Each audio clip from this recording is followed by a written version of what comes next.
Okay, so you have my coordinates there in case you have questions you need to worry me about. And essentially what I'm going to talk about, Tenicus and Lumley is a nice textbook to actually, go through some of these basics. So what I'll do is first I'll just share a couple of slides just to give you all a feeling for where we are making the transition, from the bits that Rama has been discussing. And after that, we'll go to the blackboard for actually deriving some of these things. As I said, I do not know how far we'll be able to go because y'all are, from different backgrounds. So just stop me when things are getting hard. Hard questions, there's Ashit, Arun, Rajashri, Siddhartha, Somav, etc. are all there to help us answer the tougher questions with Tikatal. But we'll see how far we go. So the transition that we are going to do in this set of lectures, I'll just wait for a minute. By the way, there is no class, and in case others come in a little later and I forget, there is no class on Thursday because it's a holiday. All right. So we'll figure out, there's some common mail group, right? We'll figure out if we can do a completely online lecture on a Saturday, for example, not in the hybrid form because otherwise they have to be here. So we can do a complete, but that we can figure out towards the end or in the sort of few minutes break we'll have in the middle. Okay, so what we'll do is we will sort of try and look at a little bit into one particular aspect of the world of flows, which is when flows turn turbulent. All right. We'll come to later on the blackboard exactly when do flows turn turbulent. The answer to that is not entirely obvious. But it's good to have a mental picture of what we are after. All right.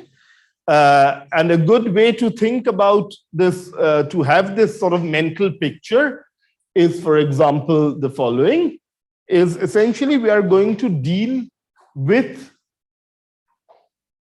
flows which are complex, unpredictable, and seemingly random.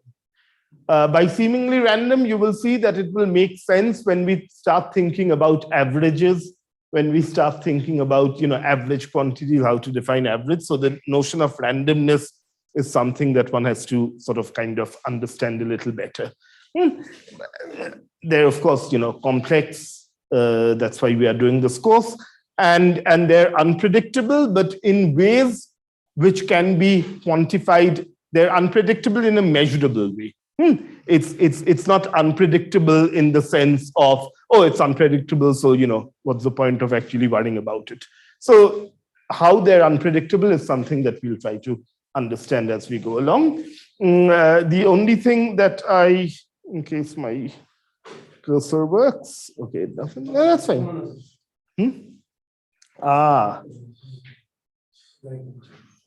Okay. This. I have no idea what's happening, but okay, something's happening. This has also become unpredictable, but that's fine. So the only thing that I want you to look at, and I think it's a good idea to have a sense of history of a subject, is to see where all this began with. It begins in 1757. So on the blackboard, I'll also begin somewhere in 1757, and we'll quickly get to the 21st century in the next few lectures. So the reason I'm sort of fleshing this out is, because some of you have done aeronautical engineering, so names like Pruntle, etc., would be familiar to people who've done a BTech or a master's in aerospace in terms of boundary layers, vortex shedding, etc. So all of these have contributed to the development of the field. So you can have some familiarity with some of these names, which So what are the ingredients that we need? Some of this Rama has, of course, covered, but this is part intuition, right?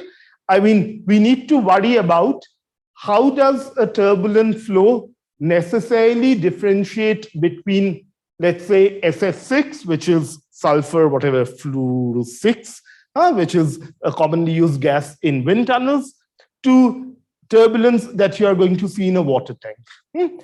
And what really sets, apart from the molecular structure, of course, but for our everyday experience, what sets apart different fluids is essentially their viscosity, how thick a fluid is. So when we are, again, thinking about random flows, a natural and obvious question is, where do I factor in this heaviness of a fluid? All right.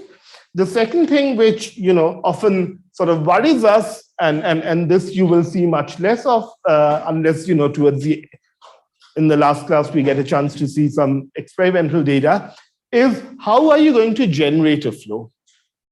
So a simple way that you can think about generating a flow, for example, what do you do when you want to sweeten your tea or coffee, right? You stir, and stirring leads to better mixing, right?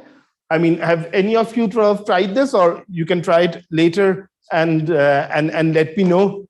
What do you think? Okay, good, quick question. In a standard cup of coffee or tea or milk, I have no idea, if you put a spoonful of sugar, how long do you think it will take for the sugar to mix if you did not stir? Minutes, hours, days, weeks, months, seconds? Couple of hours. Where do you get the couple of hours from? Experience? Okay, so those of you who haven't actually done this, Rama did do the diffusion equation, right? So there's a clue there. So go back and try and estimate how long it would take for the sugar to mix in, let's say, 100 ml or whatever cup of tea that you're having. And from experience, when you stir, and this time scale you cannot calculate a priori, that it happens pretty fast. For those of you like me who like their tea or coffee heavily sweetened, So in a wind tunnel, or if you want to do an experiment, you are essentially stirring up the flow like you would do in your cup of tea or coffee, right? So essentially you have to inject energy. That would be the technical way of thinking about it. You need to inject energy at some scale. So typically if this room had a fan, for example, then the fan would create, you enter a room, there's still air, you turn on the fan, it would first create circulation or motion at the scale of the arm of those, or whatever, what are they called? Fan blades, right? So similarly, if you're doing a more fancy experiment, let's say in a wind tunnel, then you're pushing in air. Actually, it's a bit of a misnomer because wind tunnels are typically decaying systems, but you're essentially pumping in air, let's say, through grids which are of this form. In the old days, you didn't have so many moving parts. So for example, if any of you sort of happen to have friends in IISc, you can go and take a look at the wind tunnel there. They're old wind tunnels. Those are all static grids, but now we have grids which are known as active grids. So, they open and shut in seemingly random fashion. So that's the second ingredient we need to worry about. So just have a qualitative feeling for these ideas. We will sort of see how much sense we can make of them in more precise ways, but it's good to have a feeling for, for what one is after. And the third has to do with boundaries. And I was, joking with a couple of your friends before the class began that this is a nightmare, how to deal with boundaries. And flow path boundaries are really an absolute nightmare if you're someone like me. That's because they're incredibly hard to figure out. And most of the action, did Rama teach any boundary? No. Did she allude to vortex shedding or anything? No. Okay. So, someone nodded when I mentioned Prantle's name, etc. Right? So all the action really takes place at boundaries, and boundaries are what essentially drives the flow. However, one can sort of simplify matters a little depending on the question you're asking. So the question that we are going to ask in the next, couple of lectures would be what is intrinsic to a turbulent flow? In the sense, what is its basic structure as opposed to other extraneous circumstances like, was my wind tunnel curved, or am I doing an experiment in a washing machine or not?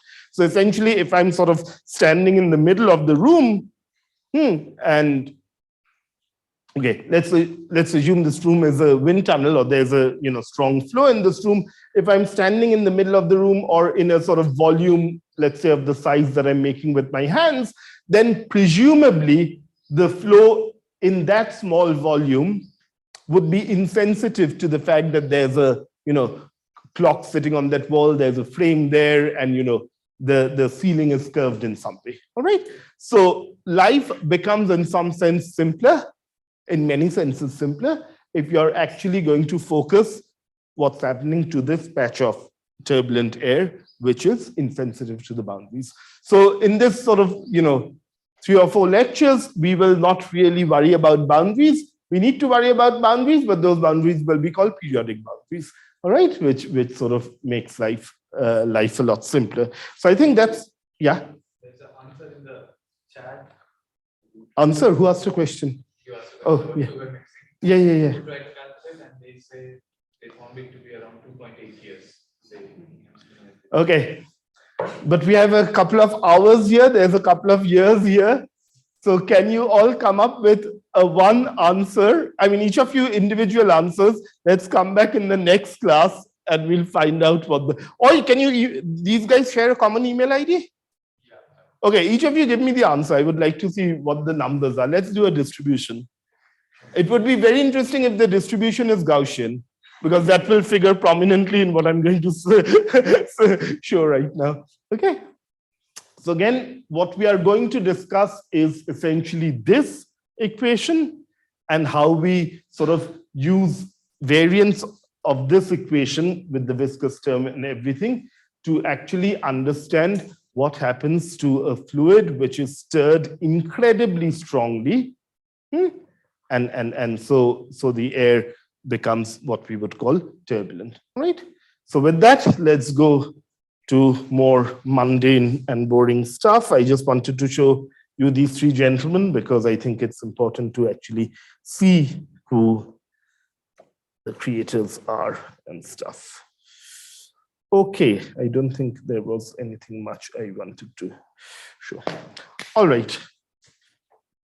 You can give me this thing, I will figure out how to. Oh, one has to do it from there. All right. So let's start.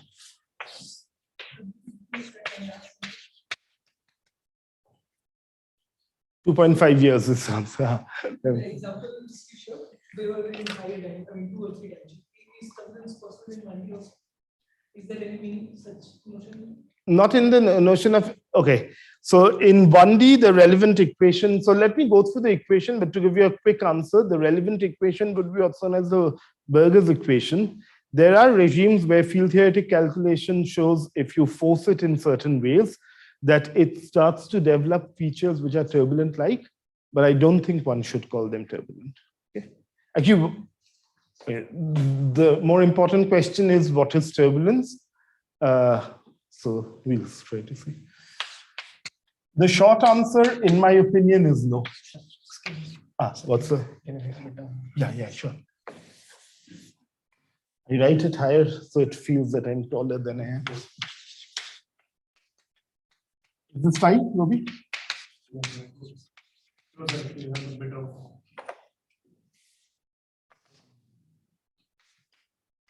I think you all saw what I was writing, so I'll just make it brief. What I was trying to write. Huh? Yes, that's okay. So just quick, the online people can respond, but I'll just ask them here because then it's a quick show of hands. How many of you all have looked at Fourier transforms?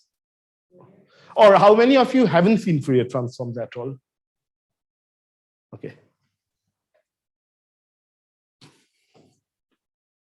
All right.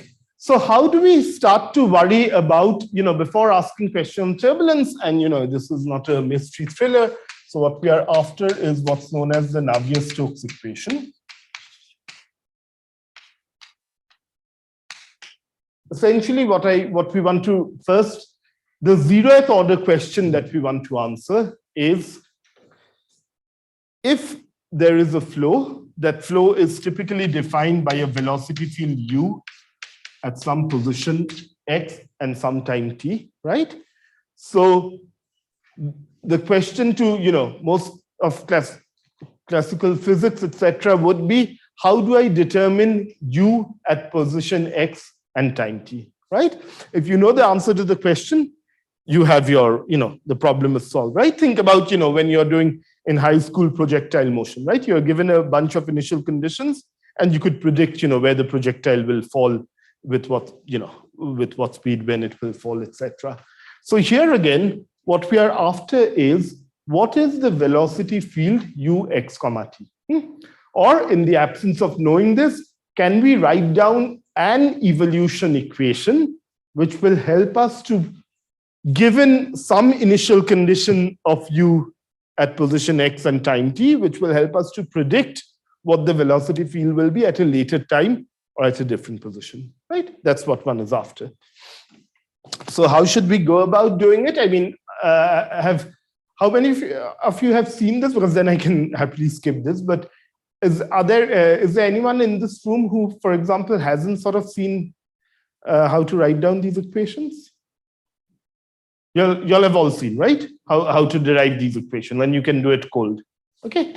So essentially what you do is you end up with an equation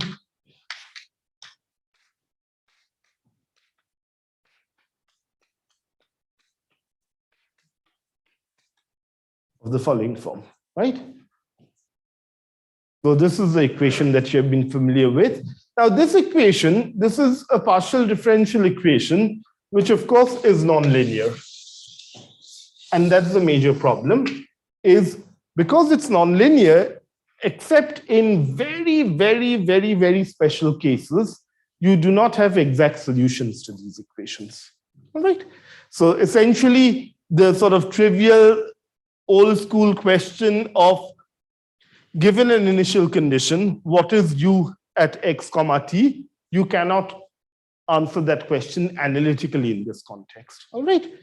Because of the, quadratic nonlinearity, there are problems even when you actually want to compute statistics of this equation. Is there a question? Interrupt me if there is one.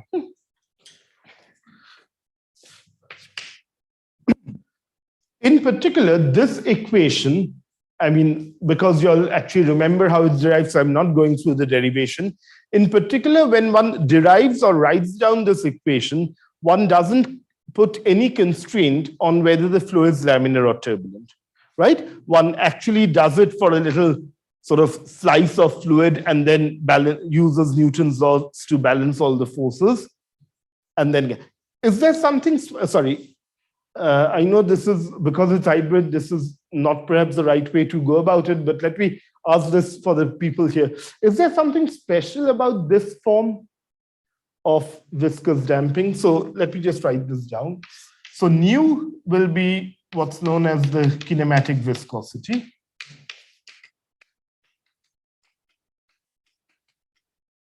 The rest of the terms you have already got from Newton's second law, right? Just by balancing all the forces which are acting on a small parcel of fluid. But you've needed to use certain approximations to actually write this term down. So do any of you remember what those approximations were?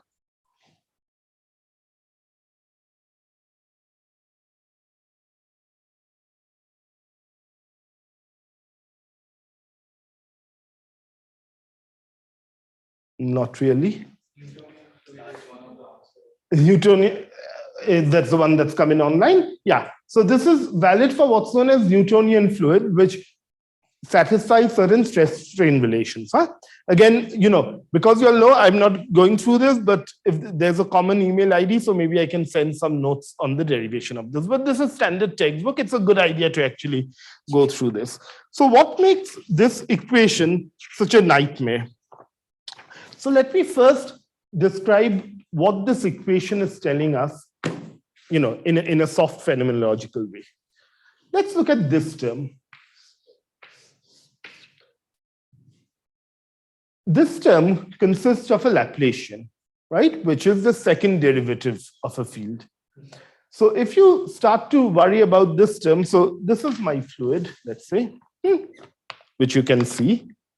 So if my fluid was essentially something, my field, let's say this is my U field, it was essentially flat, would that term be very strong or weak?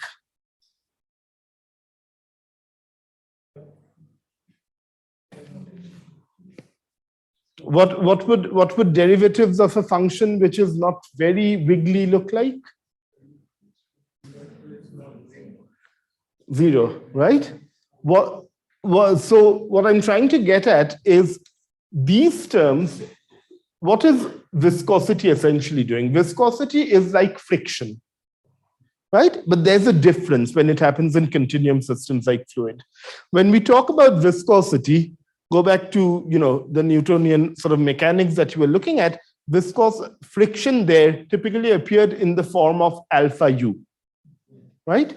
So when things appear in the form of alpha u, then the effect of friction does not depend on the scale at which you're acting. It just depends on the velocity field. Here, because it's acting on the Laplacian of u, essentially it just doesn't depend on u itself, but it actually depends on how fluctuating the velocity field is.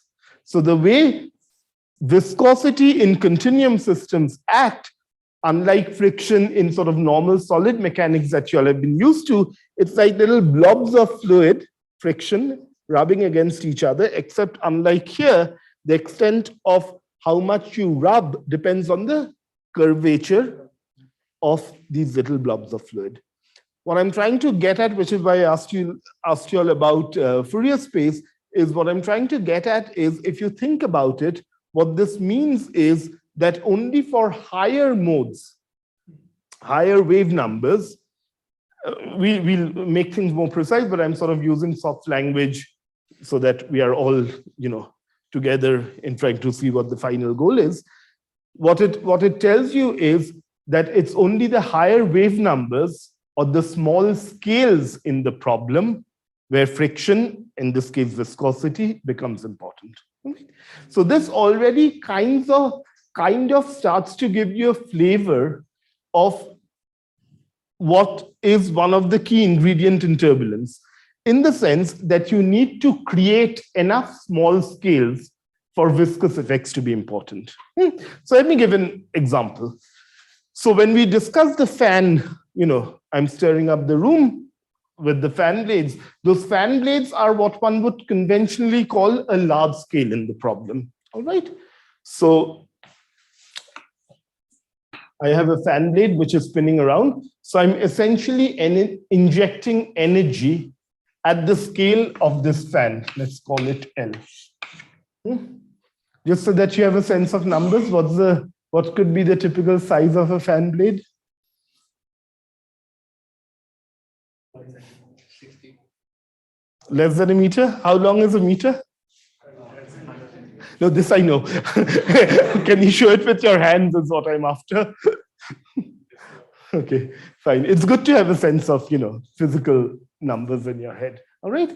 So I'm essentially sort of, when we looked at that fan problem, what we're essentially doing is stirring the flow at a length scale L.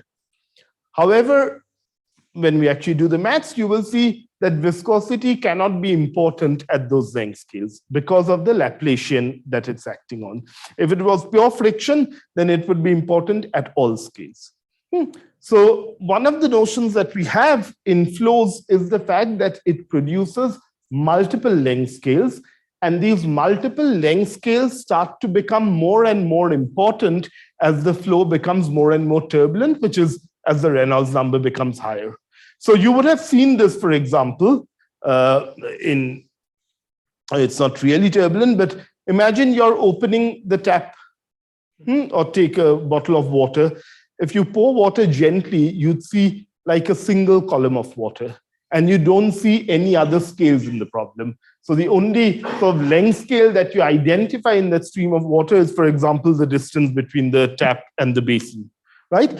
However, when the flow becomes much stronger, then you start to see more and more structures, and you can identify things at kind of different length scales.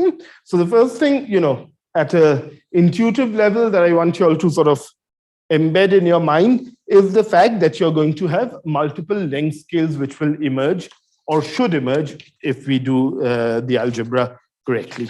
All right. So with that preamble, let's actually kind of look at this problem in some detail. Okay. So the first thing one can worry about is symmetries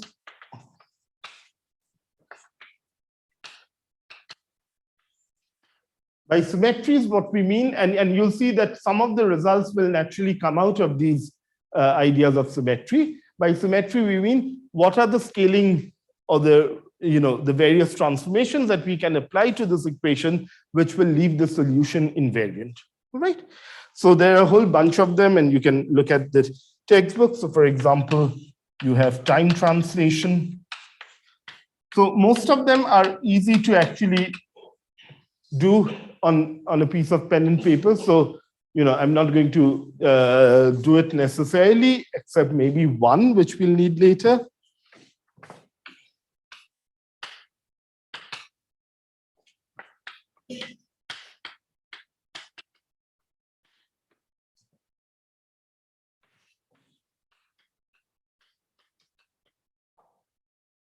All right. This I should point out. Right now, there are some, in the last few years, there's a very interesting set of, calculations that are going on by various groups, which have to do with what happens when you explicitly break this, and they have to do with terms such as odd viscosity, etc. For those of you who want to look it up, it's I just want to mention this. Then, of course, there is rotation. And finally,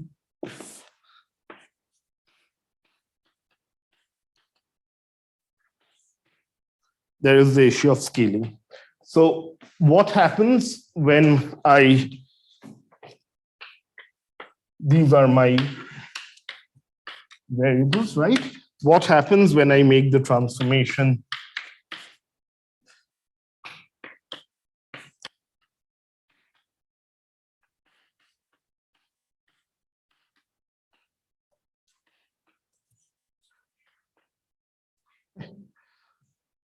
We get this question in chat. Why isn't the Navier-Stokes equation Lorentz invariant? Why isn't it Lorentz invariant? We'll come to those issues maybe at the last lecture, but not. I mean, I want to stick to the classical framework right now. Just remind. I'll take a.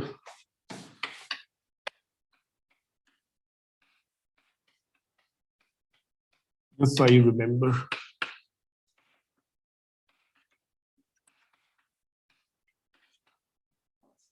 All right.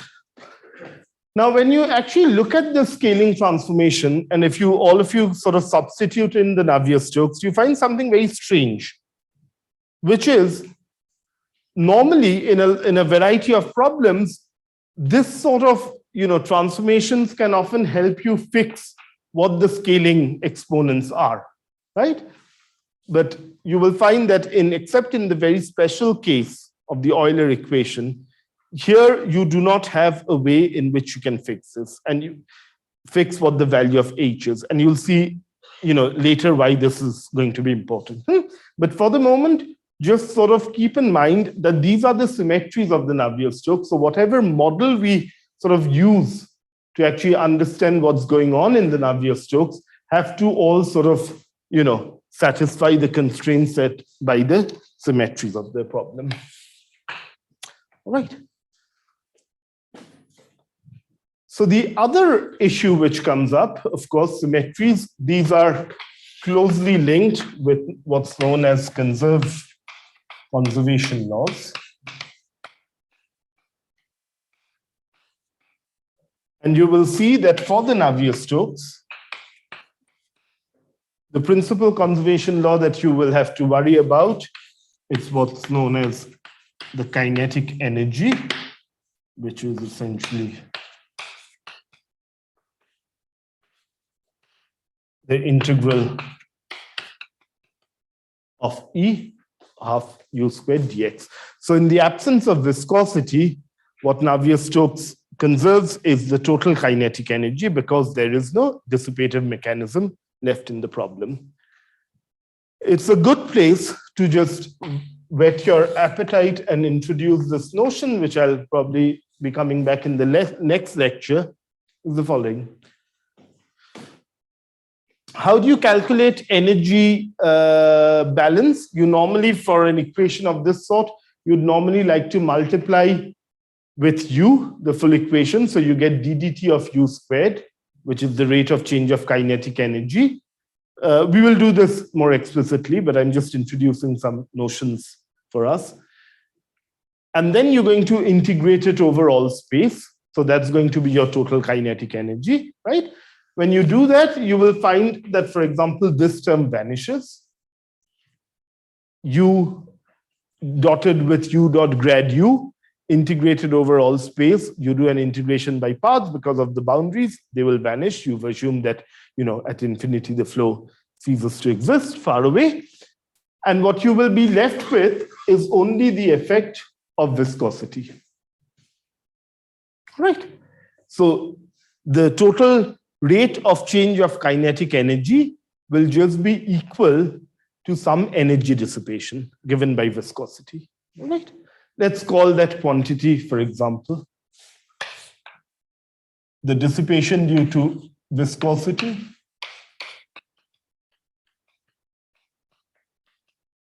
as epsilon, which will be just u dot Laplacian u. So the energy budget essentially will be of this form. All right. Now, one of the sort of things that comes out from, I'm just still at the level of introducing the important ideas, is if I look at epsilon, which certainly is a function of nu, right? Then you would expect that if I plot epsilon versus, let's say, 1 over nu, just for convenience, then you would expect that this chap somehow should go to 0 as nu goes to 0. As nu goes to 0 and 1 over nu goes to infinity, right? So this is if you want something like a Reynolds number. All right. That's the natural expectation, right? Because epsilon is essentially something like 2 nu omega, where omega, or I can, let me not introduce the strain rate here right away. I can just write this. The integral of this object, right? So if the coefficient sitting outside the integral vanishes, then epsilon in principle should vanish, right?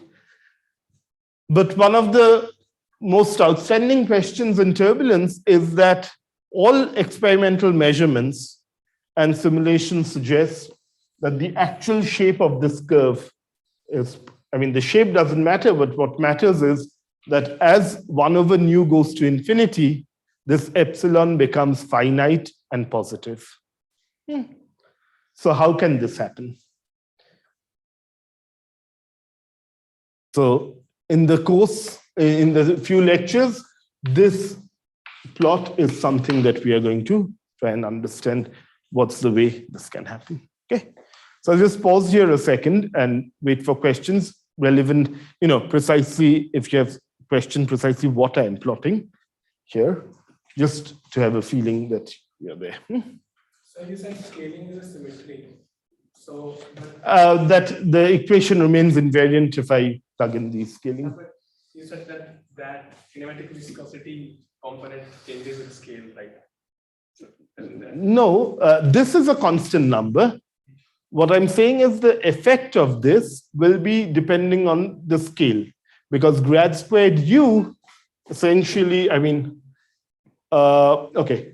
One way to think about this, the simplest way, is if you take the Fourier transform of that object, of the Laplacian, then this will be,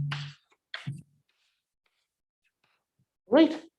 If I sum it over, then the contribution to the dissipation comes only from the large k.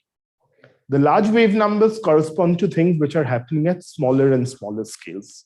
All right. So this coefficient is a constant, but the total effect of the dissipative term itself is certainly going to be a small scale effect. And so what does parity mean? Like parity. You invert the Navier-Stokes, take r going to minus r, etc., and see when the equation is invariant. All right. Yeah. Asking why are we taking 1 by nu in the plot? Why are we taking 1 by nu? It's just for, okay, two reasons. If I just took nu, then I have to start something here. So for ease of plotting. And the more stricter reason is that when people actually started to observe, by the way, this effect is known as dissipative anomaly, and I'll comment on that in a second. When people started to observe or to worry about this process, they were doing it for Reynolds number, which in the way the Reynolds number will be defined, as we shall see, it takes care of the details of the flow a little bit. So it takes care of what the velocity scales are, what the length scales are, etc. So Reynolds number is a non-dimensional number, and in the Reynolds number, nu appears in the denominator. So that's one way of thinking about it.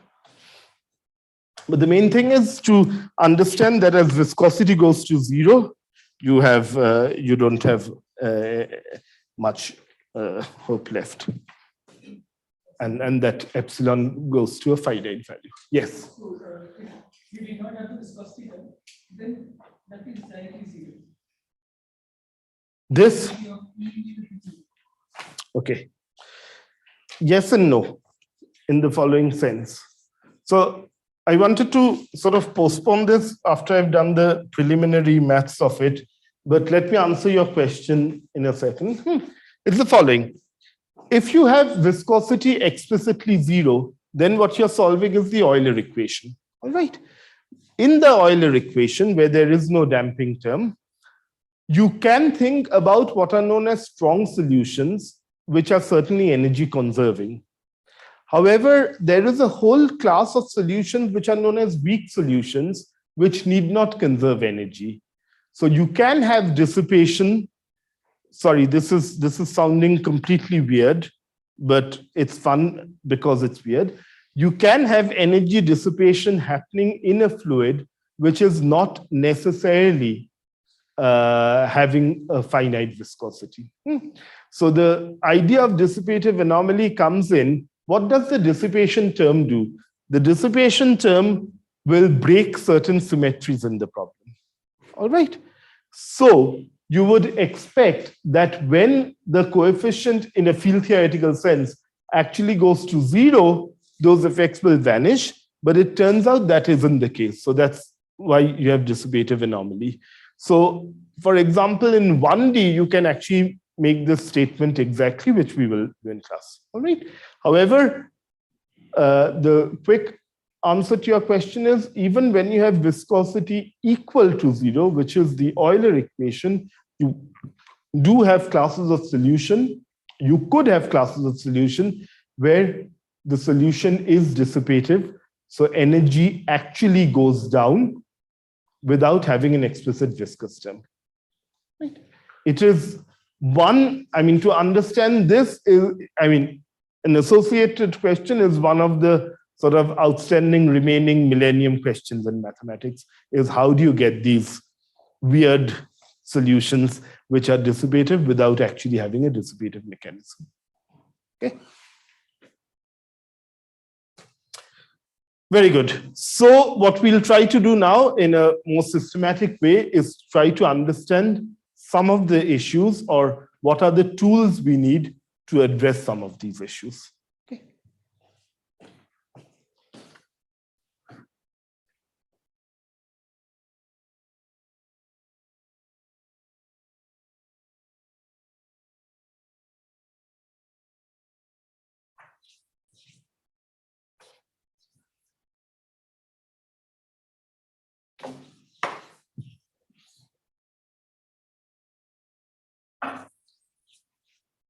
So let's first do it before our break. Let's first do it in a slightly different way. It's the following. So let me first write down what we are after. So we are now going to, so turbulence will be the solution to that equation, however you obtain it, either by doing experiments in a real fluid or doing numerical simulations, or you're supremely sort of gifted that you can solve that equation by hand. Turbulence will be the solution when viscosity goes to 0 or when viscosity is very small. You don't need things to go to 0, but when viscosity is rather small. So we are going to look at properties of that fluid when things are,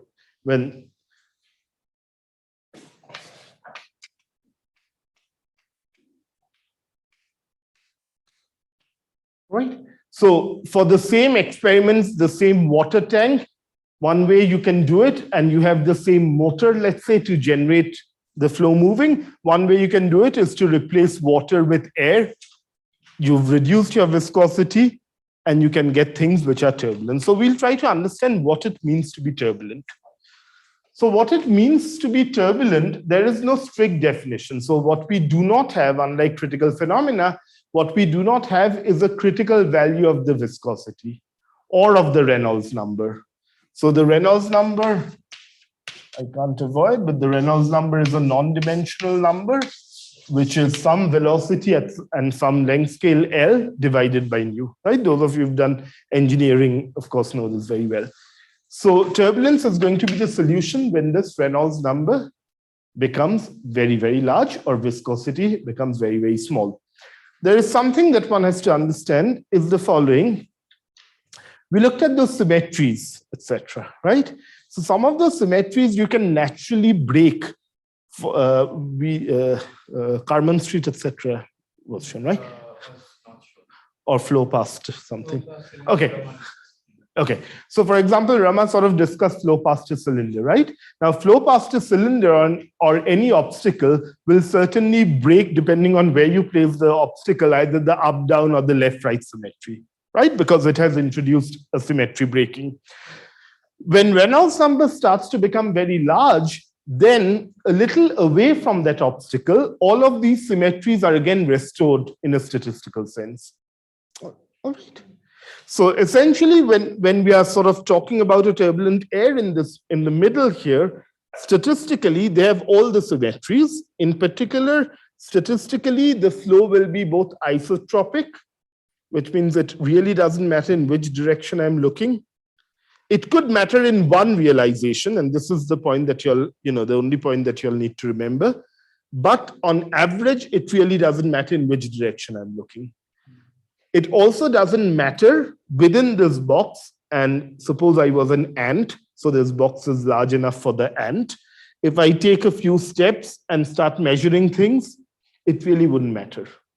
So that is the notion of homogeneity, in the sense that if I have a function at x, then, or in other words, suppose I measure the difference of a function between 2 points, it really doesn't matter if I measure the difference here or I go ahead and measure it there.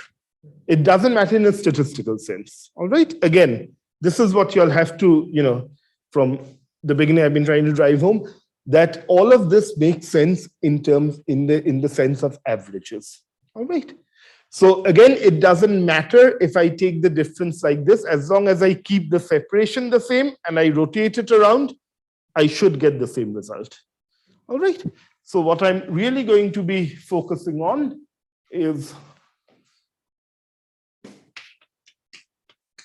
flows which are homogeneous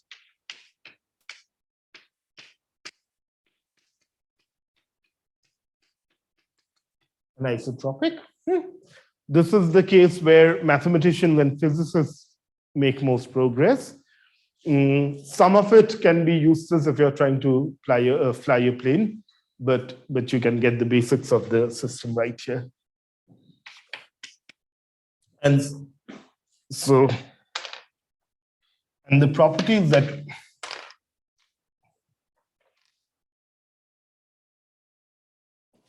very interesting chalk.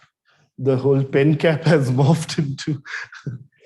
And the second thing that we are going to worry about is that this flow is going to be chaotic, a bit like this class.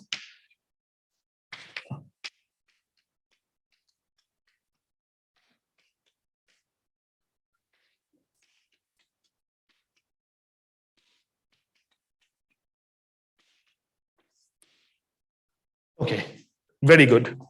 So let's begin first with the soft phenomenological approach, and then we'll be a bit more rigorous by using what's known as a kernel on the Navier-Stokes equation to actually prove the phenomenology right. So what's the phenomenology? So this whole approach goes back first in the 1920s, followed by the 1941 really, this is 22, let's say, to the work of Richardson on one hand and Kolmogorov on the other. And the idea is the following. So I have a flow which is turbulent in the definitions that we've discussed.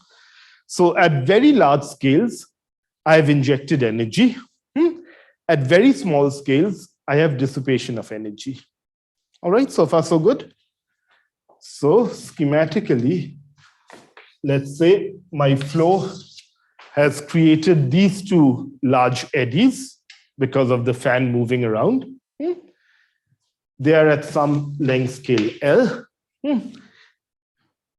These eddies start to distort because at the end of the day, the energy that I've injected has to be let out, right? Otherwise, there's an energy pileup happening, and you can't have that. So I have injected some epsilon energy here, and then the energy gets transferred to smaller and smaller scales, right? So the total energy here, now this fluid structure is broken into smaller and smaller fluid structures, and the energy gets transferred to a smaller length scale. Let's call it R. This in turn transfers it to even smaller scales, some R prime. How do I see this transfer happening scale to scale? I see it in the term what's known as the advection term. How do I see it? So there are many ways to think about advection. One way could be in Fourier space, where you will see that this term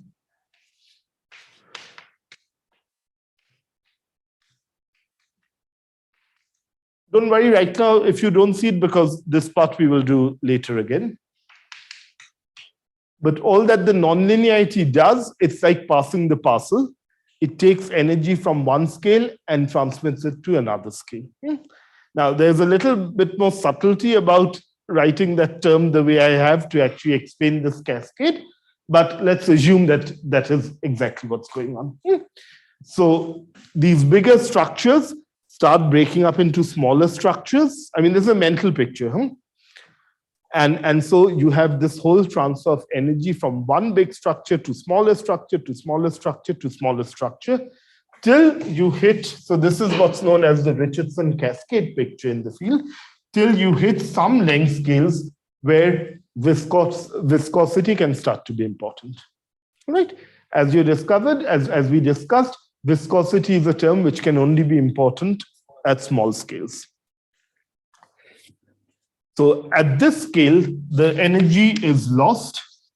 On average, the energy that you've put in is the energy that you should lose for the fluid to be in some non-equilibrium stationary state. Things are not in equilibrium, of course.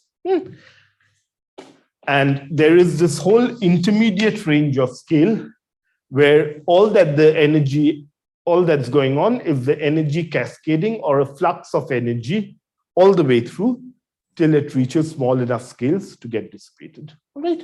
So let's call this flux pi. And that by definition would be equal to epsilon. All right. So now the question becomes, how do I thanks. How do I make sense of this picture to understand any physics of what's going on in turbulence?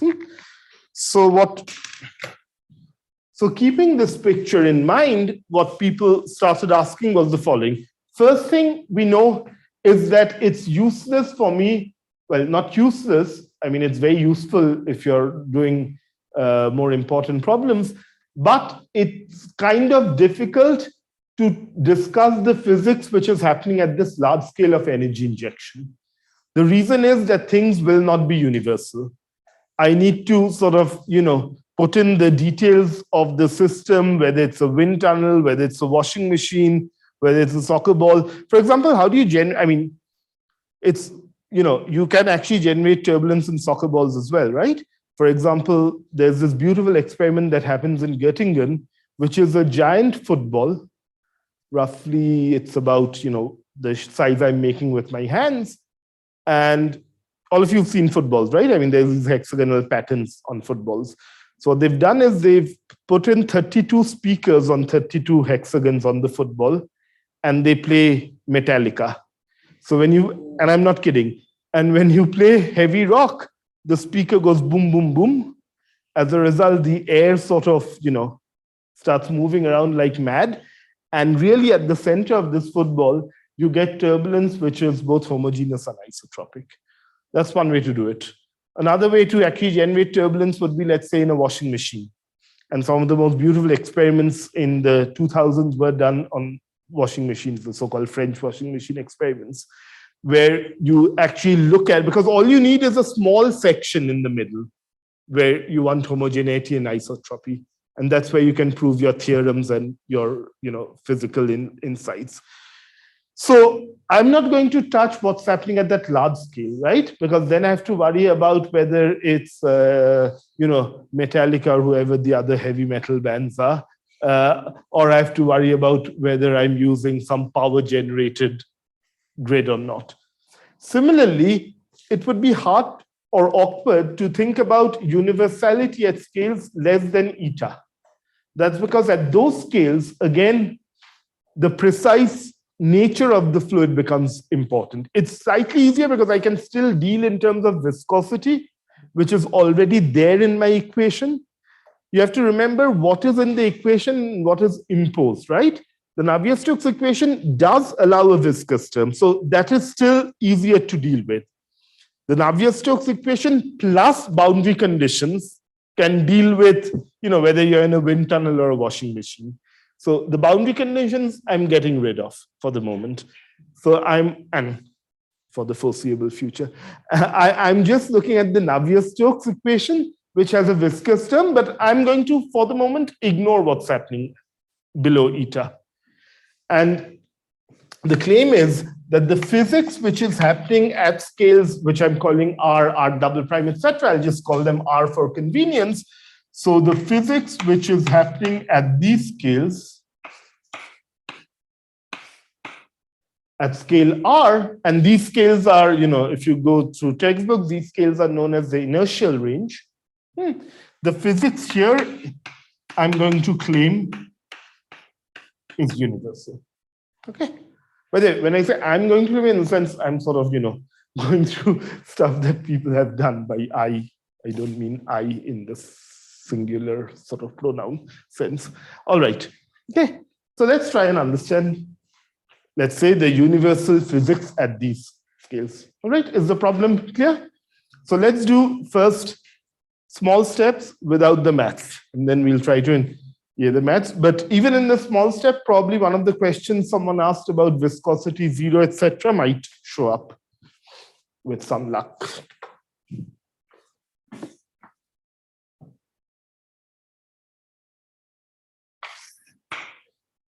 So at these scales, let me measure the following object.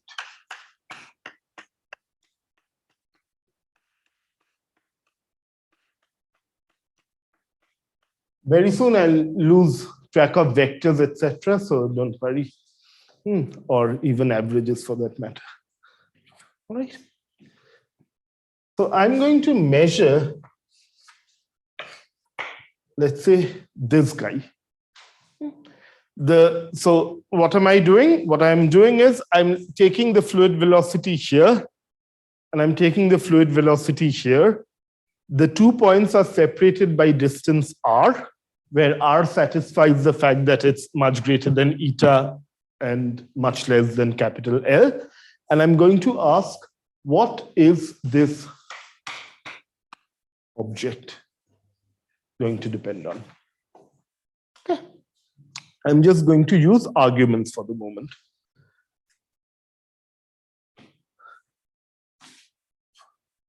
So the first thing that I know is that because of isotropy and homogeneity, the loose manner of speaking, this object will of course not depend on the vector r, right?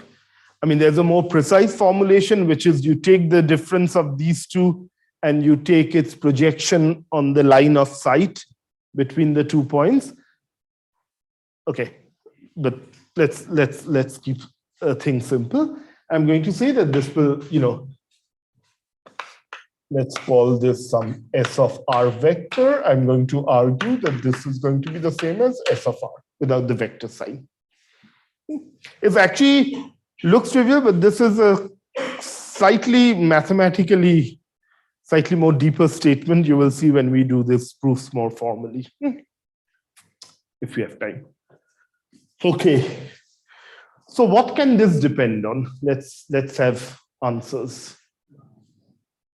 There's a question to repeat the argument for viscosity becoming significant only at small scales.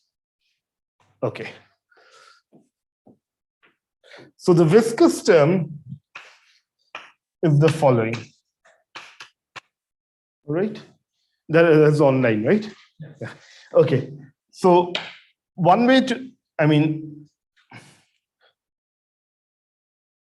so this term, because it's the second derivative of a velocity field, if you think about how you take derivatives, which is differences divided by the scale and then letting things go to zero, then you see that this object will only pick up fluctuations which are happening over a very short scale. Another, if he's answered, it's fine, because I'll just say another way, and then another way to think about it is, if that is more convenient, is you can think about the Fourier transform of this. So the Fourier transform is something like this. Let's say I'm in 1D, forget the vector nature. And then you see if viscosity is small, even if it isn't small, this is being multiplied by k squared. So the effect of this is large only for large values of k. Large wave numbers correspond to small scales in the problem because k is roughly 1 over L. Does that sort of answer your question?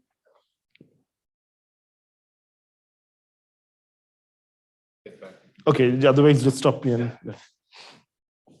Okay. So what do you think this object can depend on with all this sort of hand-waving flavor that things are universal, etc.? Could it depend on Energy I put in. Energy I put in? What else can it depend on? Because that's what's being carried down. What else can it depend on? If I measure it at this distance, and if I measure it at this distance, should it change or not? Yes. So it should depend on R as well, right?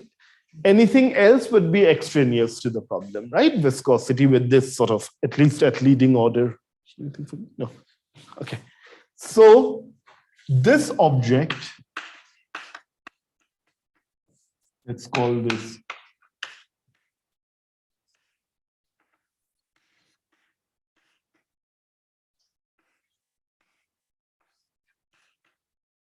there's slight issue because we want to make things kind of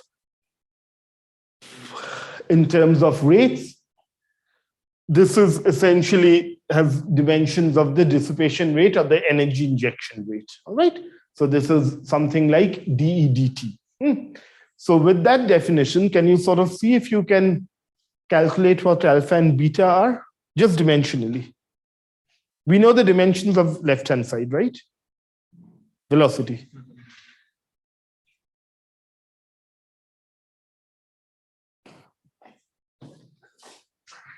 The dimension of this is rate of energy change.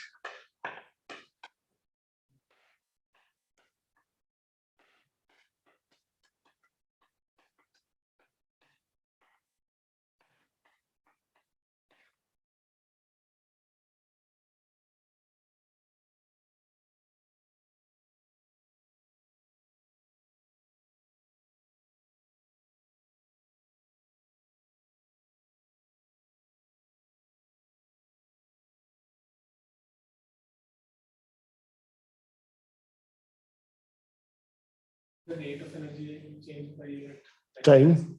Yeah, density you can leave out because on both sides I've sort of got rid of unit density, so the dimensions will not act.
He answered.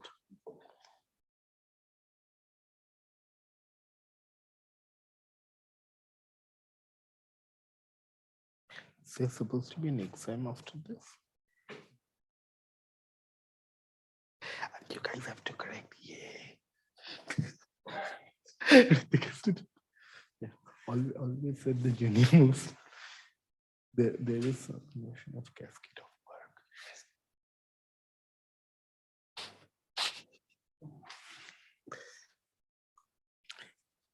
Yes.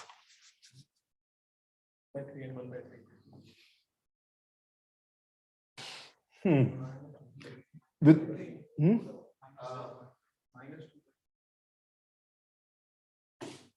alpha is minus 2 by 3. Okay, so maybe those of you who haven't got this, maybe it's a bit, it's a very mixed audience. We are breaking for a few minutes. Those of you who haven't got it, come to the blackboard when we take a break. What you end up getting is alpha 1/3 and beta 1/3. All right? I mean, okay, the way you get it, of course, is this is meter per second. This is meter. This is meter. I hope I got the right answer. Kinetic energy is meter square per second squared divided by one more unit of time, meter square per second cube. Yeah. So what you will end up getting is 1/3, 1/3, right? So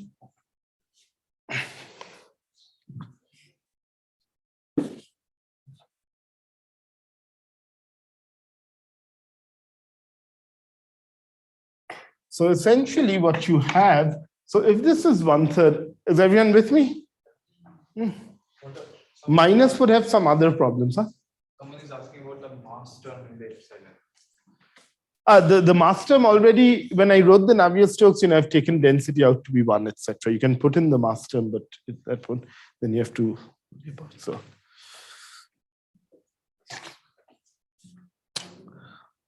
Okay, so that's why it's the mean rate of energy dissipation rate for the person asked. So essentially what this shows is what in physics one is often calculating, what are known as correlation functions. So you can calculate the correlation of this guy to the power p. And if you plug in this result, forget the dependence on epsilon, but just look at the dependence on scale, then you end up with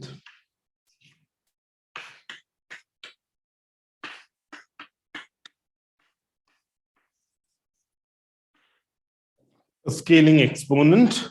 So if this exponent is called zeta p, which is the conventional name for it,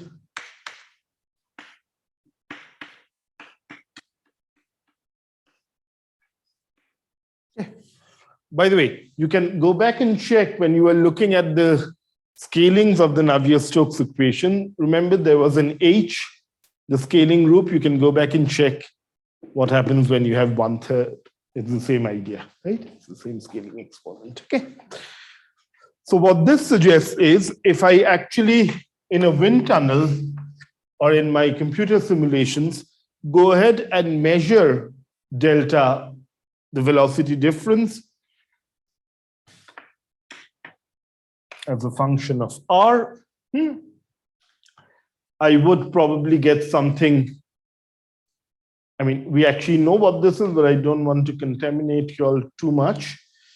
We would get something like this, where in this sort of inertial range of scales, as you may guess, I've drawn a log-log plot, of course, we will get something with scales, which should scale as r to the power zeta p, where zeta p is p/3. Right, that's all this means. So these sort of calculations will tell you a little bit about how correlated the flows are.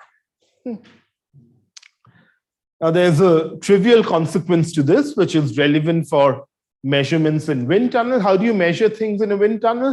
So one of the old-fashioned ways of doing it is, for example, you stick a hot wire anemometer. It's a single point measurement.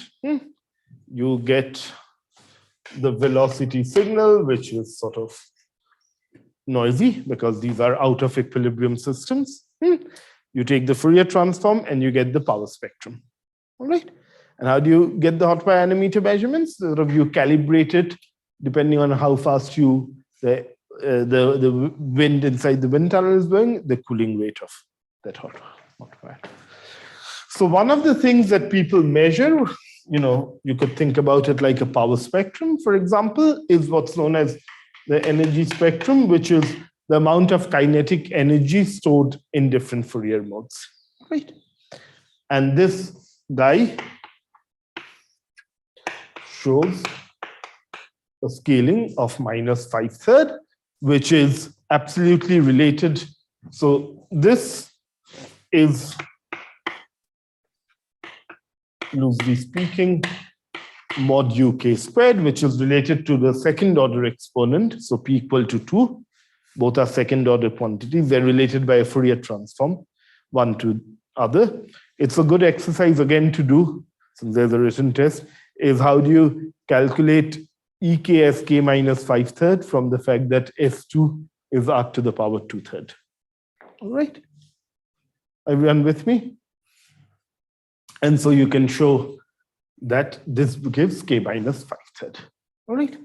So when people talk about turbulence, if you ever go to any turbulence colloquium, popular level talk, this k minus 5/3 is the first figure they will show you, and the zeta p exponents. And this is a sort of fundamentally important result in turbulence.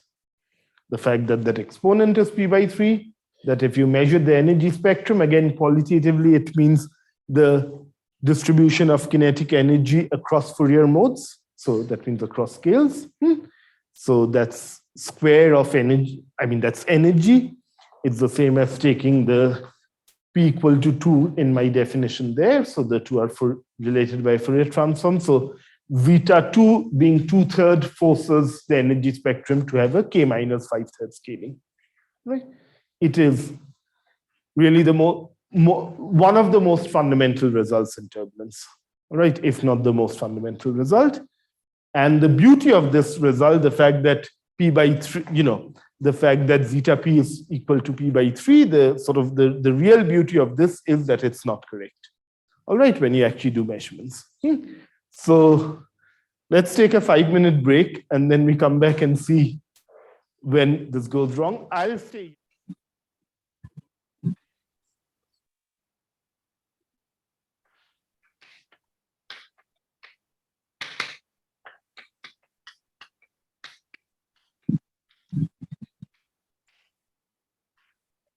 What we have is the following phenomenologically, and some of these experiments were also being measured, some of these measurements were being made around the time when the theory was being developed, all right?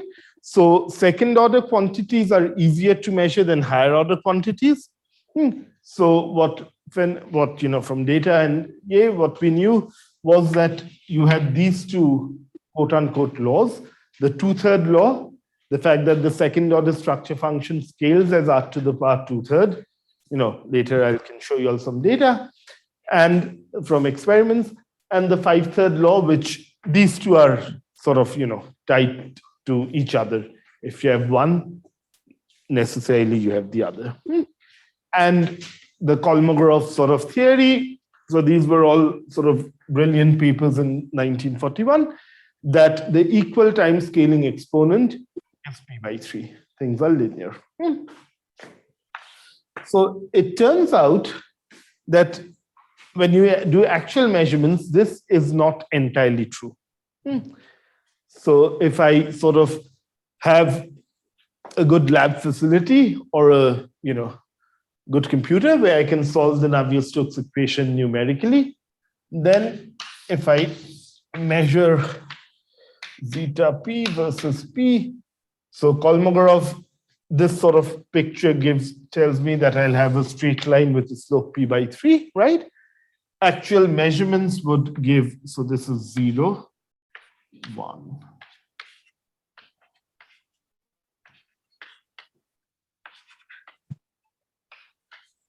Actual measurements would give me something like this.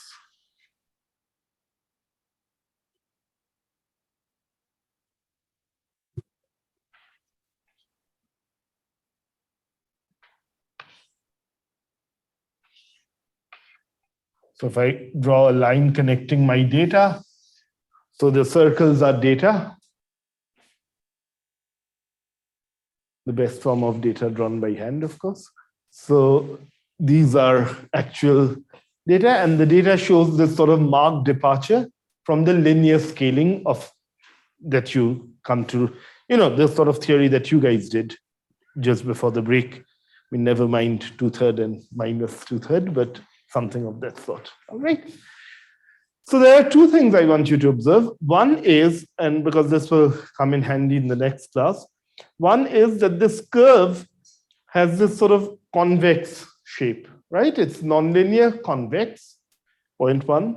Point 2 is I've drawn these numbers deliberately. I mean, I've drawn this kind of deliberately. You see, at large P's, they are much further away from the dimensional theoretical prediction, whereas at small p, at p equal to 2, for example, it's very close to this line. So which is why, when you measure things 2/3 or 5/3, in measurements, you find things which are very close to being 2/3. All right. So I would suspect, someone needs to check this. For example, the real value of this is about 0.7, which is not infinitely far away from 2/3. Right? Whereas for the sixth order structure function, for the sixth order exponent, the value is somewhere around 1.78, I think. So, and that's pretty far from 2. All right. So the lower orders are the ones where things have been, where the agreement, which is not very surprising, where the agreement is good with theory, but certainly at higher orders, it breaks away. What is important is the fact that this curve has this sort of non-linear, this convex pattern. It's not that, the actual data was another straight line going like this. And this is what's known as multi-scaling, which will be the topic for the next set of class. There's another thing that I've been quite conscious of drawing, and this I'm not going to prove this result, but zeta 3 is equal to 1, both experiments and in the theory that we have. P by 3, put in P equal to 3, and you get zeta 3 as 1, right? So the fact that the third order exponent is 1, actually you can derive in a completely different way, directly from the Navier-Stokes. It's actually the only kind of non-trivial exact result that we have in turbulence. You can derive it from Navier-Stokes simply because there are miraculous cancels. What's the problem in actually calculating these exponents from Navier-Stokes? The problem is the following. You remember the structure of Navier-Stokes, which structurally has this form, some biquadratic of u comma u, and then there are linear operators on u, right? So viscosity, pressure, if you invert, etc. All right.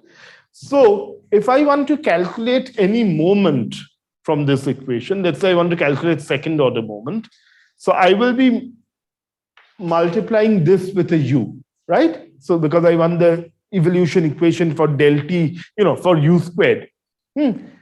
Necessarily then, I will get terms which are higher in power. There are 2 u's here. I multiply this whole damn thing with another u, I get 3 u's here. This is a standard closure problem in physics, which is why theoretically, beginning from the Navier-Stokes, it becomes very difficult to calculate any of these correlation functions, right? So which is why you need, other ways to actually tackle it, or, do it different. It turns out that for the third order structure function, and this goes by the name Karman-Horvath relation, or the 4/5 law. It's the only sort of, really non-trivial exact result that you can show that zeta 3 is equal to 1. So the phenomenological model completely respects, in deriving P by 3, the exact result of zeta 3 equal to 1. Happily, all numerics, all experiments, all measurements also respect the zeta 3 equal to 1 constraint. So if you are going to go ahead after this course and build a new theory of turbulence, make sure that zeta 3 is 1. And then we can talk business, as they say. Okay, good. So the reason for these departures is what's known as intermittency. We'll come to intermittency later. Don't worry too much about it for the moment. But what it essentially means is that all distributions in turbulence end up having chances of extreme events. So for example, in standard random processes, turbulence is a random flow. I mean, we use the word random pretty loosely, right? Exam marks, it has been known, are quite random. I mean, there is good evidence for that in a lot of competitive exams. They follow Gaussian distributions. So, but turbulence is not really random in that sense. It is chaotic, but there are correlations. Things are correlated, otherwise you wouldn't have got those scaling relations, right? If you didn't have some correlation lengths in the problem. So turbulence is certainly chaotic. It certainly has these sort of multi-scale feature, which we will go into a little more detail, how to sort of understand, not the multi-scale feature as such, but how to understand, make sense of these sort of results. and turbulence is intermittent. So if these three things we understand in the next couple of classes, it's good enough. By the way, turbulence itself comes from a word which means something else. It comes from a Latin word which means crowd behavior, which is not very civilized. But so it's sort of, the word comes from disorderly motion of crowds, or from trouble that such crowds can cause. Etymologically, that's the source of the word turbulence. Nothing to do with fluids, but the disorderly bit is fine, I guess. Okay, so let's sort of try and see how chaos can arise in these systems. So how many of you have had any sort of passing or otherwise with chaos, acquaintance with chaos? I have to flip the question, right? How many of you haven't had any passing acquaintance with chaos in simple systems? Okay, that's good. Do you all have a pocket calculator or something where you can calculate things quickly? Let me give a small example just to see where I could begin with chaos.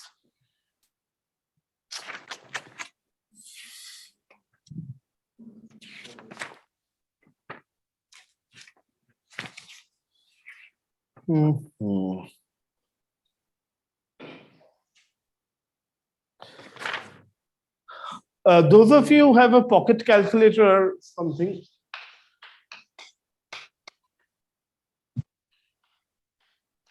sorry, we are doing a little digression for those of you who are online on how we can understand how things can become chaotic in simple models.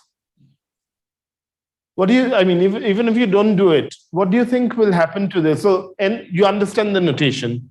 You choose a value of x, call it x1, take cosine of it, call it x2. Take the cosine of x2 to get x3 and continue playing this game. Do you think you will eventually reach an answer where things will be stuck? That is xn plus, Yeah, I'll come to logistic math from here probably, yes, but not. Where does the sequence end? Does it end at all? No, you can be a little more careful and sort of see where it ends. Is there a fixed point?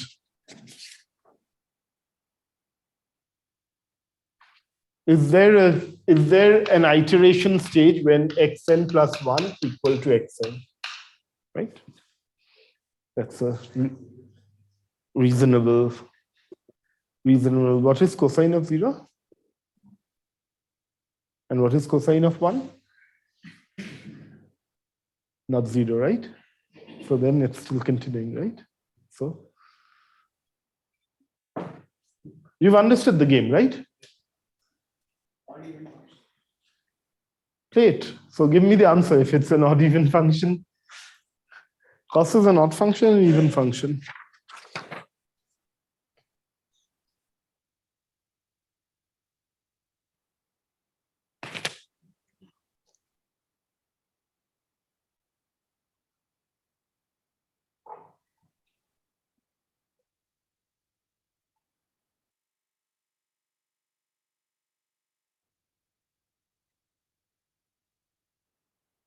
This is a fun game to play, huh?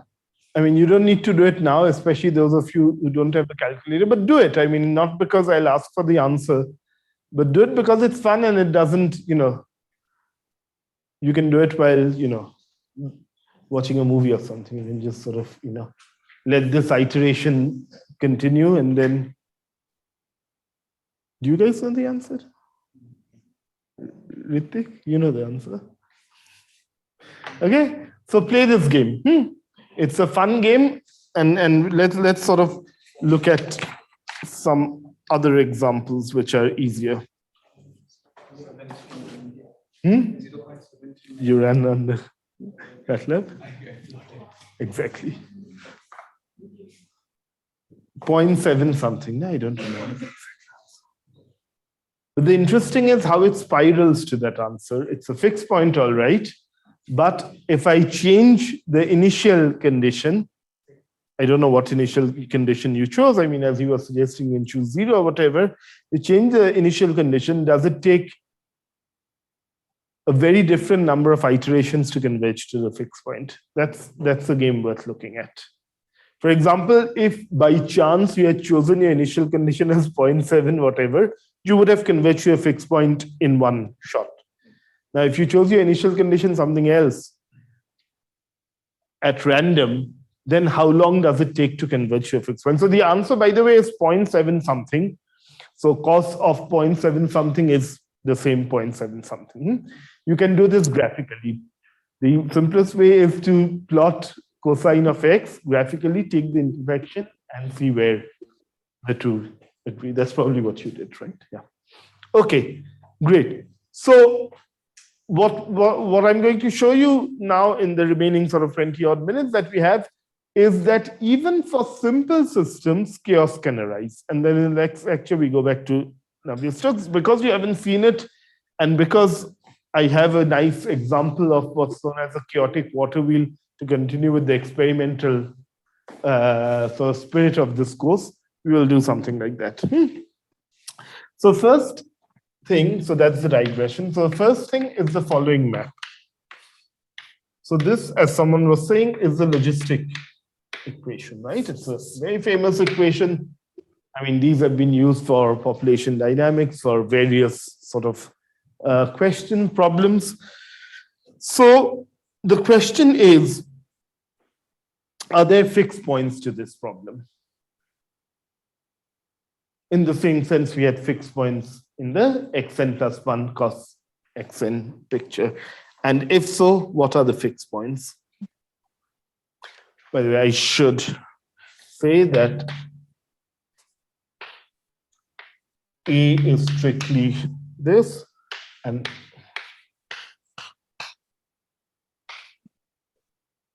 these are the parameter space.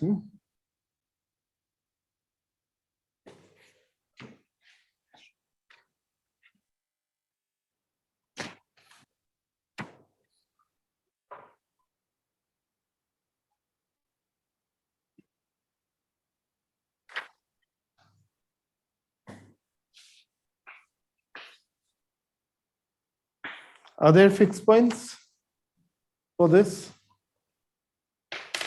What's your guess? It looks a very simple equation, right? Much simpler than most equations you'll have ever encountered. It's a discrete equation you can solve by hand. Choose a value of A. Choose A to be 3. The answer in chat saying 0 and 1 minus 1. Correct.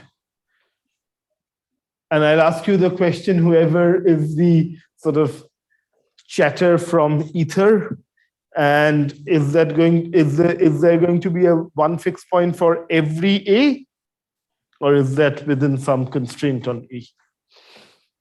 Let me pull out MATLAB to plot this equation just in the interest of time. No, let's say greater than 0. I mean, 0 is a Butcher solution.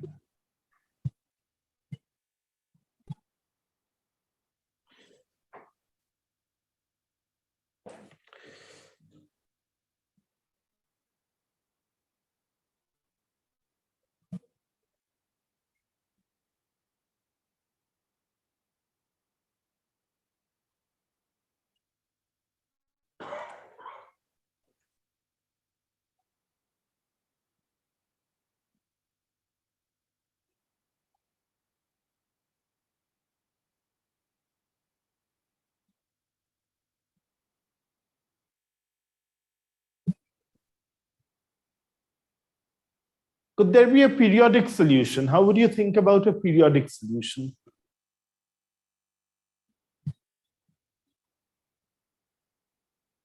You understood the question, right? I have an iteration xn plus 1 is equal to a xn 1 minus xn. Let's say I choose the value of a to be 1.5, 2, and I choose x0 or x1, the first value of x, Well, let's say 0.5. Right? Then I know what x2 is, right? It's something I can do by hand, right? Then I check that x2 value, then I calculate x3. As I continue iterating, that is, as I continue going forward, do I come to one value of x where the solution then doesn't change? That's the question. Do you think that there is such a solution? That is easy, right? All you have to do is to say xn plus 1 equal to xn equal to some x star and replace it, right?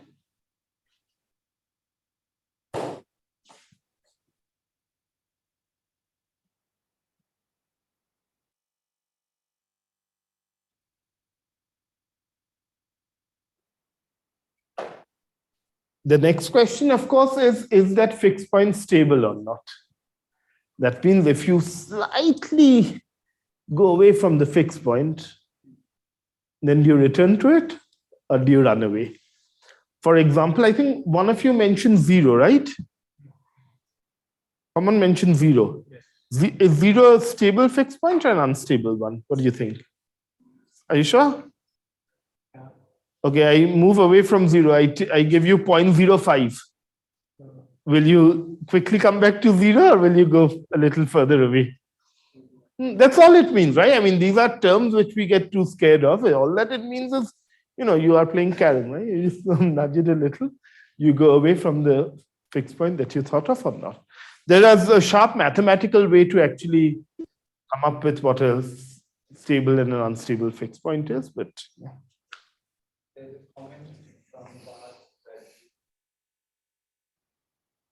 Very good. Thank you, Parth.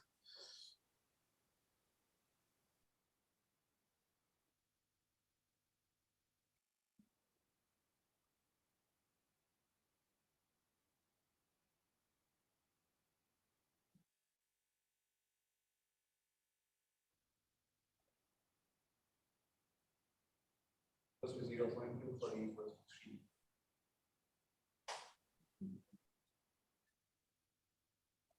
Let me just log into Zoom once again. Kubi? Yes. Sorry, can you just log me in? Thanks. Yeah. And yeah. How do you get if there are solutions? I mean, I just wanted in a conceptual way. I'll show you exactly what the solution looks like. How do you sort of, if I told you there would be periodic solution, that means the solution would go from one number to another, next iteration, another. How would you actually find out that solution if I told you there was such a solution from an equation?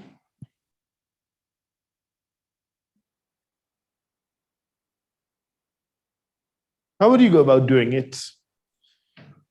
Just think like you would, when you were younger and less contaminated or sort of hemmed in by all the knowledge of, college education. We're getting a quadratic equation in xn. Wonderful. Yeah, so we have the solution for xn, and Mm-hmm. this guy should be like to have some real value of xn. We have to have this value. Correct. So you are doing actually the stability by taking the displacement. Fabulous. Very good.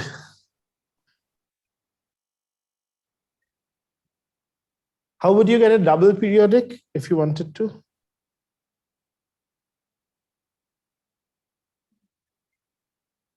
So let's look at the answer, just because, sorry, I'm just rushing a little bit because we don't have a lot of time. Gobi, why am I stuck? It will be unstuck soon. Yeah. I can't make it. Yeah, if I remove this, then I can. 1 second. Okay. Thanks. Oh, sorry. 1 second. Yeah. Sorry. Thank you. Yeah. Okay. So what have I plotted? This is fascinating plot as far as I'm concerned, but I might be in a minority in this room. So it's the following. So I have solved that equation that you have there. I have solved it up to n equal to 600, I think, Not by hand, of course, but on the computer. I was doing it while asking you guys to solve it by hand, so I cheated badly. And I'm plotting the answer at at n equal to 600. I roughly know from experience and having taught the classical mechanics course here that around x equal to 600, I've converged for all values of r. So I'm plotting the value of x 600 versus different values of a or r. I don't know what I have there. So what you have is the following. So up to r equal to a value that you have computed, up to here, you have just one solution. So like the cosine problem that Rajesh solved, you iterate, and you end up with one number. And you stay there because that's the fixed point, It's a stable fixed point. Then, and this is the fascinating part. So this equation or this figure that you see here is a fundamentally important figure in modern science, in the sense that this is, in the latter half of the 20th century, people started appreciating that nonlinear physics, chaos, etc., are just not some small little playthings, but they are sort of, at the heart of many body problems in physics. So what happens here, what they noticed was at around, can you give me the value, 3.56? Or when is the period doubling? You calculated it, right? You haven't calculated. Okay, fine. So somewhere here, whose value I don't remember, but we can work it out on the blackboard, you get period doubling. How you get it from here? You sort of say xn plus 1, xn is equal to xn plus 2 equal to x star, and you say xn plus 1 equal to xn plus 3 equal to, let's say, y star, and then you can solve it self-consistently and get there. So then what happens after this value, you see that there's a bifurcation. The solution to this deceptively simple equation now splits into two. So what happens is that it will, so if I choose a value, okay, here its mouse is highlighted, for r or a equal to 3.195, blah, blah, blah, if you, after enough iterations, the solution oscillates between this value, this value, this value, this value. So x 600 might be this, then the next iteration will be something else, the other value, and it keeps on oscillating. And then what happens suddenly, so then, the solution keeps on splitting. You see this branch again splits into two. So this effect is known as period doubling. This is one of the standard routes to chaos, but not the only route to chaos. So for example, and we'll come to the turbulence context in a bit, for example, in turbulence, people have studied these issues about how is the transition to chaos in turbulence, whether there is the analog of period doubling or not. I mean, I'm not really the expert in the transition problem, but we can discuss that a bit. And you see that there are that there are these specific values of A. So it's predictable. It's chaotic, but predictable, where you suddenly see the solution split. By split, I mean you can have two values. And then you suddenly see this region, and this region is just fantastic. I have to figure out how to do it.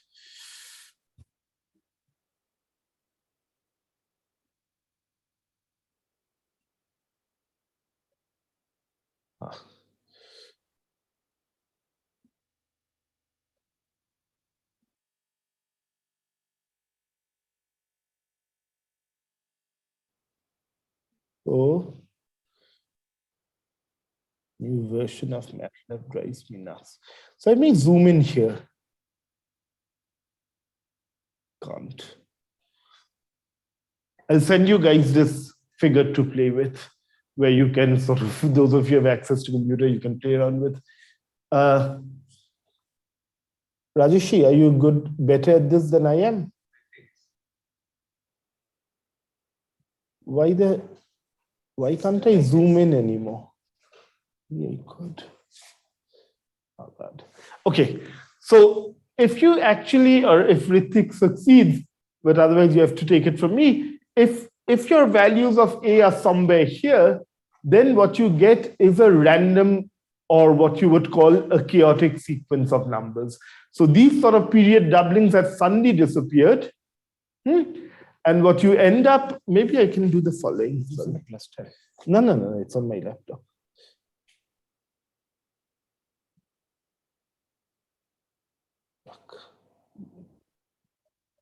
Data.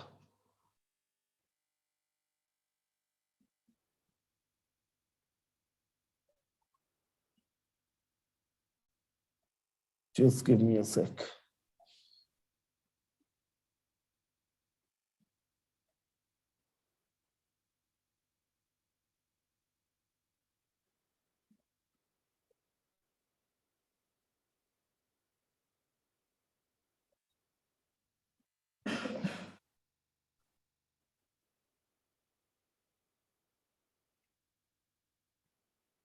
Sorry, now I've lost MATLAB. Huh? Thank you.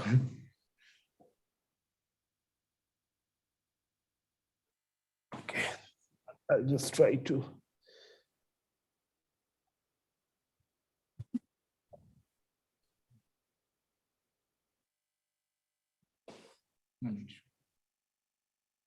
Should is a different question. Okay, let's live with this, huh? I think let's live with this. So,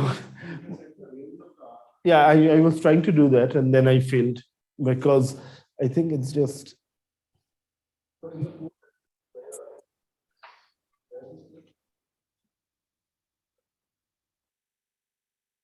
Yeah.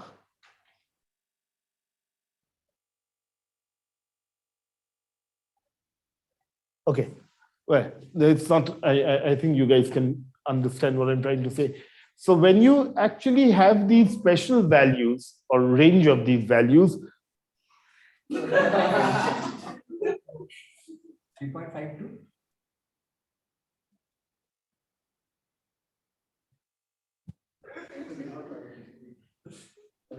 so I didn't want to give a demonstration of chaos. I just wanted to look at the logistic equation as a model for chaos.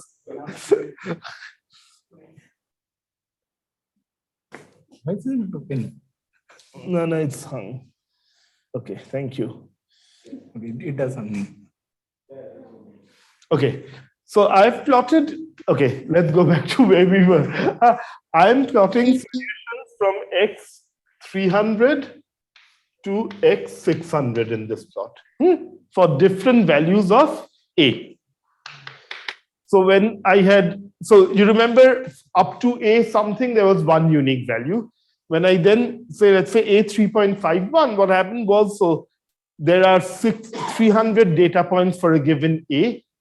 So the solution goes like this, and back and forth. But then you have these sort of places which are completely chaotic. This is not the region, but let's say this region. And now that you've said this, I can't go back to show what I wanted. Let's go back to what I wanted to show. Okay, so then you have regions which are here where your values, let's say x300, x301, x302, x303, etc., are all over the place. You do not end up being in fixed points. These are things which are chaotic. What's remarkable about the logistic equation is that you keep on changing the parameter A, and then, as you can see, this is all chaotic, colors are all filled up. Then you suddenly get to a value of A or a range of A, where again the white spaces appear, which means again you have periodic solutions. And then you again break the periodic solutions and you go back to chaotic, and at the end, it's all chaotic. But you see here, you can probably even see that there is the same period doubling game going on. And then you again get chaotic solutions. So these transitions in the logistic equation is just fabulous. So the reason why I sort of pulled this up or wanted to show this was it gives you a very good demonstration of the fact that you can get chaos even in boringly deterministic equation, which looks, I think, simpler than any equation you've studied in your undergrad, right? This one looks the simplest equation you all probably would have seen in the last 3 or 4 years, except that the dynamics it does, and it's something that you can do by hand, right? And that's the wonderful thing about it, or, you know, on your smartphone, as you were doing. I think you were plotting it on your smartphone, right? And you can see such a rich behavior. It sort of really forms the nucleus of the way we understand nowadays nonlinear systems. I'll show you one other experiment, and then I will try to set up how to solve that experiment in the spirit of what you were doing the last couple of weeks. But in the next class, maybe I'll just scan the solution and send it to you guys, but not do it in class, Rajeshi, because that would take us too far away from our chaos thing. But I wanted to show you this.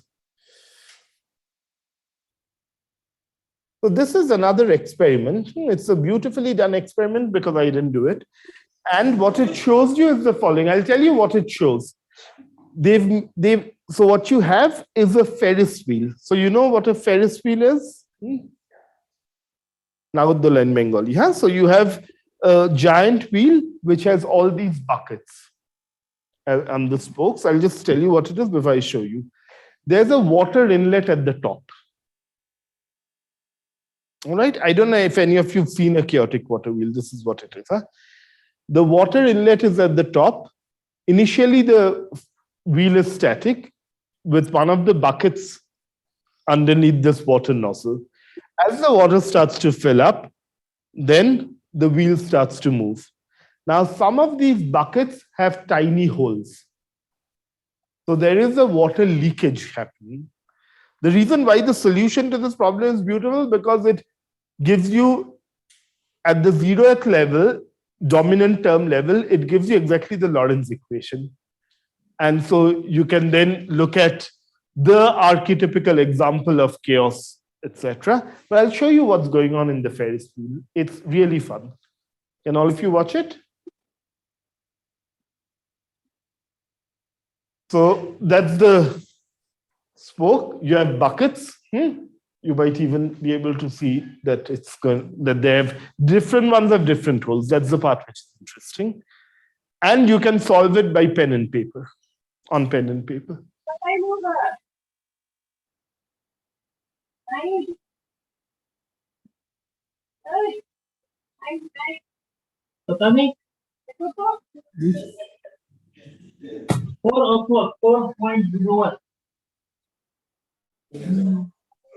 Oh, someone online.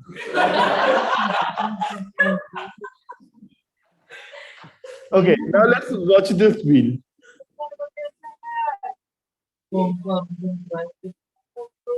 Take a look at the spinning of this wheel. I'll start again.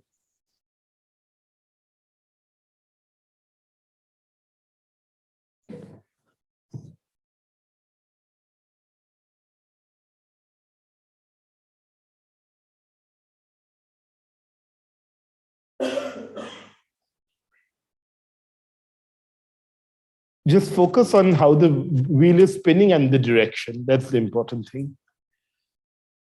See, its direction is changing already.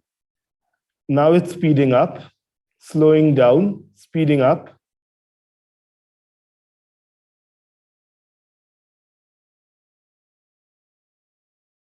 It has reversed its direction.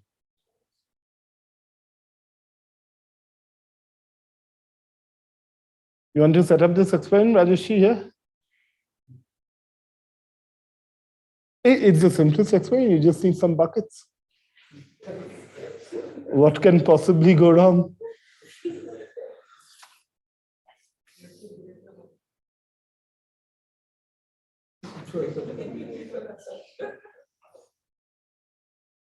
So this is an example of what's known as a chaotic water wheel.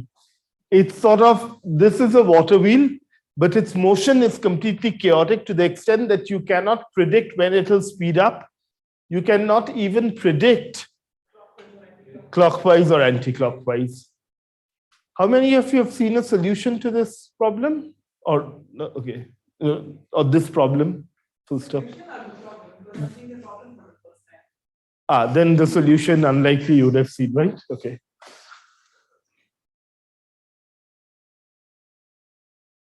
Okay. So let's try and set up how to solve this problem. I'm sorry, it's going on a bit long, but let's try to set up the mathematics. Maybe the solution I can give you later by hand.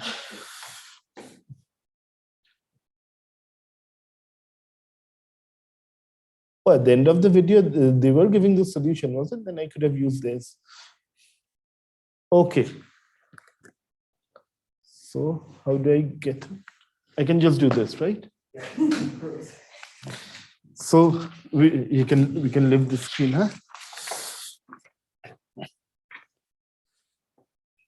So this is probably a very nice physical example to show how you can have deterministic chaos, and B, for those of you who know, to have a physical model slightly more, and that's a matter of personal taste, more appealing than the convection model, which was used, in Lorenz's original derivation of the Lorenz model. But this one you will see also bring a flavor of the Lorenz model. Okay, and then we return to turbulence next Tuesday.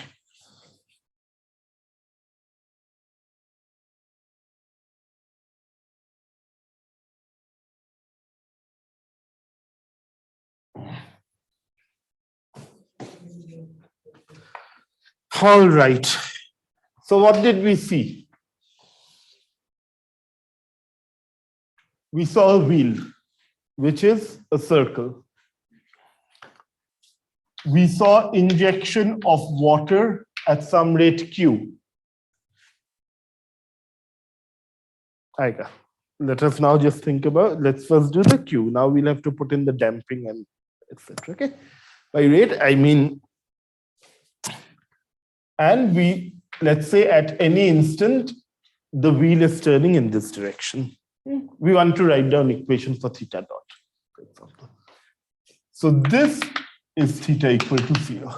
Let's think about one point here, which, at some point, if it's really at the top, it's theta 0 in this language. So it's in the lab frame. So omega t is angular velocity.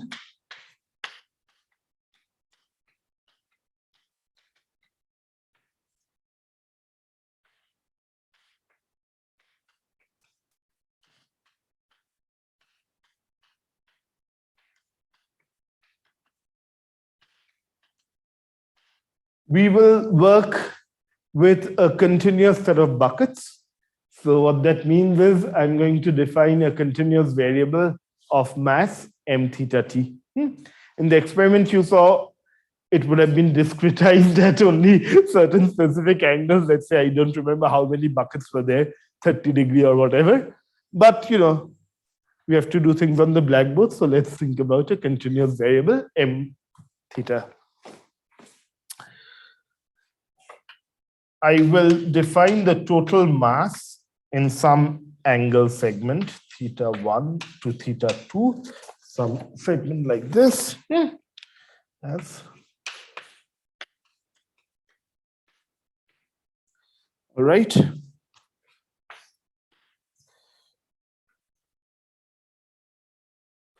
So let's assume a leakage rate, K,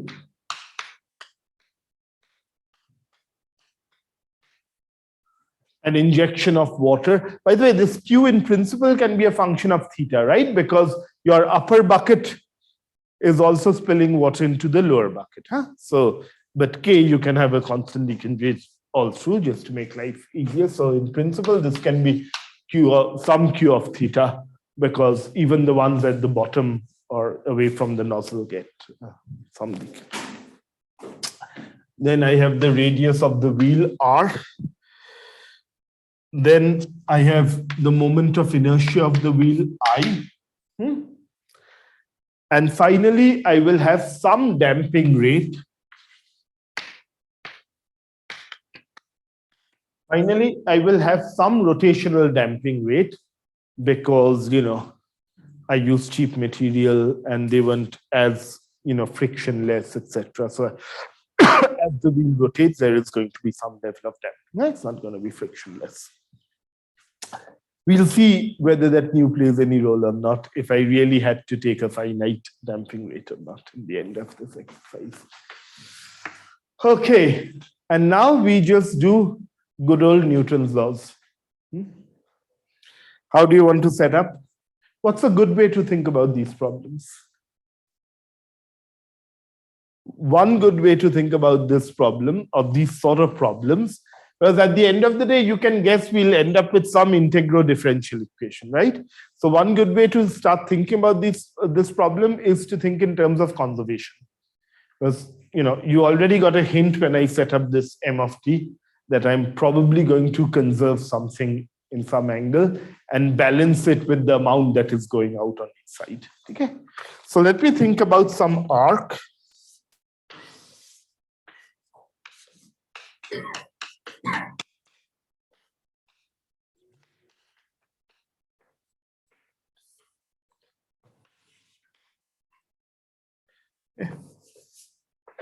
And this has some mass m. So after time delta t, it's getting late, so I should stop here. But maybe I'll just do this problem nevertheless next class before doing. After time delta t, how much has this thing moved? So I have instantaneously, the rotation is omega, right? So after time delta t, I would move by a distance omega delta t, right? So what will be the change of mass? That's all that I'm interested in trying to do a conservation law. So the change in mass in delta t would essentially be the total amount of water that has come in, some q delta t on that q theta delta t, and the total leakage that has happened, which will be kappa delta t, right? And I know that I've written down my mass in terms of a differential form. So essentially, what I can do is I can write down the rate of change of mass from here. And this will be nothing but some theta 1 to theta 2.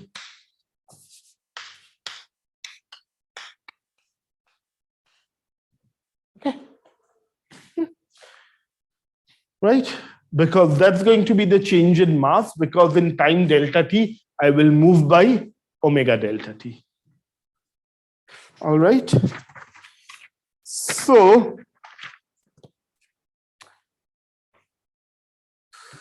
okay. Now, I think I should do this calculation more or less cleanly. Otherwise, it'll be a bit of a nightmare. So let's come back in the next class and actually do it without trying to sketch out the details.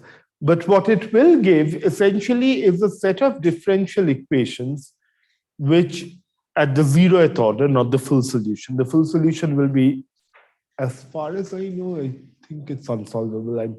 I mean, you can solve it, but at the reduced dominant order, you get a set of equations which resemble what is known as the Lorentz equation. So if you guys have some time, before the next class on Tuesday, just read up about the Lorentz equation, then you'll have much more fun trying to follow this. So you do Lorentz equation, and then we go back to Navier-Stokes and see none of these ideas actually persist, but I think it's a good idea to actually have these notions of chaos, etc., from models which are much more understandable. So maybe I should stop here. Sorry, 4:15. What will I search for this problem? This problem must have a name. Ferris wheel problem. No, Ferris wheel, chaotic water wheel, I'm sure. It has the name of someone. Do any of you, Malthus? No. Chaotic water wheel. Goldstein has it as chaotic. Strogatz, chaotic water wheel. But even if you don't want to do chaotic water wheel, just go go and look at the Lorentz equation, which is what I want to get at, using a model which I can do an experiment. Because original Lorentz equations, etc., which come from convection, is slightly more difficult for me to have a feeling for. So again, just to remind you, there's no class on Thursday.